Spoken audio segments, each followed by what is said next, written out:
चलिए एक ऐसी पुरानी तिजोरी की कल्पना करते हैं जिसकी दीवारों में सिर्फ पैसा ही नहीं बल्कि कुछ बहुत ही गहरे अनसुने राज भी दफन हैं। आज हम एक ऐसे ही बैंक मैनेजर की कहानी में उतरेंगे जिसकी एक रात हमेशा के लिए सब कुछ बदलने वाली थी। तो कहानी का हीरो है आर्यन, एक पुराने ब्रिटिश जमाने के बैंक का मैनेजर। अब रात का वक्त है और वो उस विशाल इमारत में बिल्कुल अकेला है। उसका आज का काम है बैंक की सबसे बड़ी तिजोरी का ऑडिट करना, एक रूटीन काम जो आज रात उसे बहुत बहुत भारी पड़ने वाला है। और जैसे ही आर्यन बेसमेंट की ठंडी सीलन भरी सीढ़ियों से नीचे उतरना शुरू करता है, एक अजीब सा अनजाना डर उसे जकड़ लेता है। हर कदम के साथ ये एहसास और गहरा होता जाता है कि शायद वो अकेला नहीं है, कोई है जो खामोशी से उस पर नजर रख रहा है। आखिरकार आर्यन उस 12 इंच मोटे स्टील के दरवाजे के ठीक सामने खड़ा है। वो अपना कोट डालता है, भारी पहिया घुमाता है और उस खामोश तिजोरी के अंदर कदम रखता है, इस बात से बिल्कुल अनजान कि ये दरवाज़ा उसे किस दुनिया में ले जाने वाला है। और तभी अचानक कहीं से एक बर्फीली हवा का झोंका आता है और वो भारी भरकम दरवाज़ा एक कान फाड़ देने वाली गूंज के साथ बंद हो जाता है। क्लिक, और बस आर्यन उस अंधेरी कब्र में कैद हो जाता है। आर्यन का दिल जोरों से धड़कने लगता है। वो पागलों की तरह दरवाज़ा पीटना शुरू कर देता है, लेकिन जल्द ही उसे एक बहुत ही खौफनाक सच का एहसास होता है। ये एक टाइम लॉक तिजोरी है। सुबह 10 बजे से पहले इसे कोई नहीं खोल सकता। वो पूरी तरह फंस चुका है।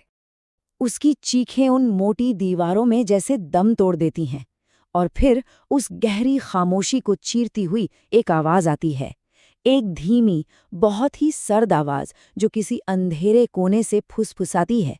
चिल्लाने का कोई फायदा नहीं। कांपते हाथों से आर्यन अपने फोन की टॉर्च जलाता है और उसे आवाज़ की दिशा में घुमाता है। रोशनी जब उस कोने पर पड़ती है तो उसके रोंगटे खड़े हो जाते हैं। वहां 1970 के दशक की पुरानी बैंक यूनिफॉर्म में एक औरत खड़ी है जिसकी आंखें अंधेरे में अजीब तरह से चमक रही हैं। उस औरत का नाम है सुमित्रा, पर वो आर्यन को बताती है कि वो उसकी तरह यहाँ फंसी हुई नहीं है। वो तो पिछले 50 सालों से इसी तिजोरी में कैद एक भटकती हुई रूह है। वो यहीं रहती है।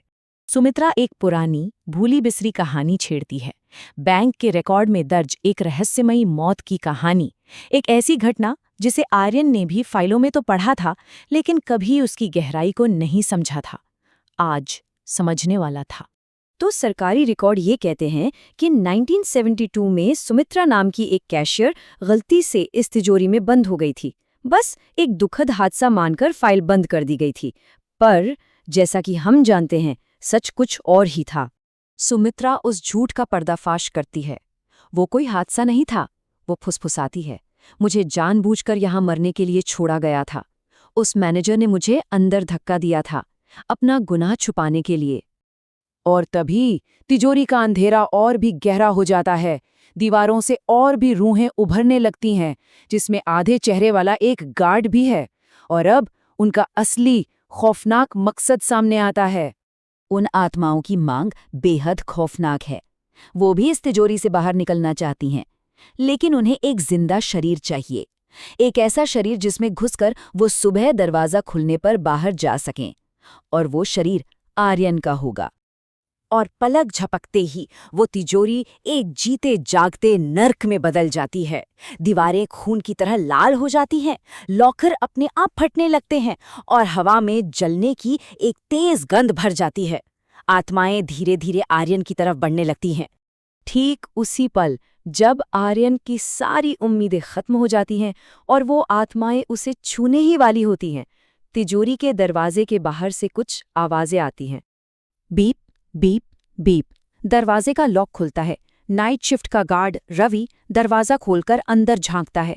आर्यन की जान में जान आती है। वो बच गया, आखिरकार वो बच गया।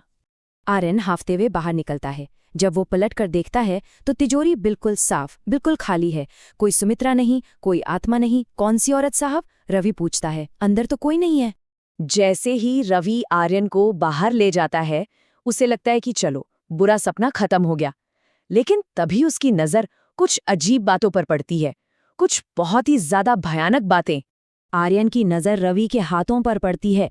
उसके नाखून बिल्कुल काले हैं, फिर उसकी कलाई पर बने एक पुराने से टैटू पर, और फिर उसे वही जलने की गंध आती है जो तिजोरी के अंदर आ रही थी। और फिर वो गार्ड मुस्कुराता है, एक ऐसी मुस्कान जो रवि की नहीं है। वो आर्यन को कसकर पकड़ लेता है और फुसफुसाता है, रवि? रवि तो कल रात ही मर गया था। अगली सुबह मैनेजर आर्यन अपनी कुर्सी पर बैठा है, चेहरे पर एक शांत सी मुस्कान है, लेकिन कुछ तो अलग है।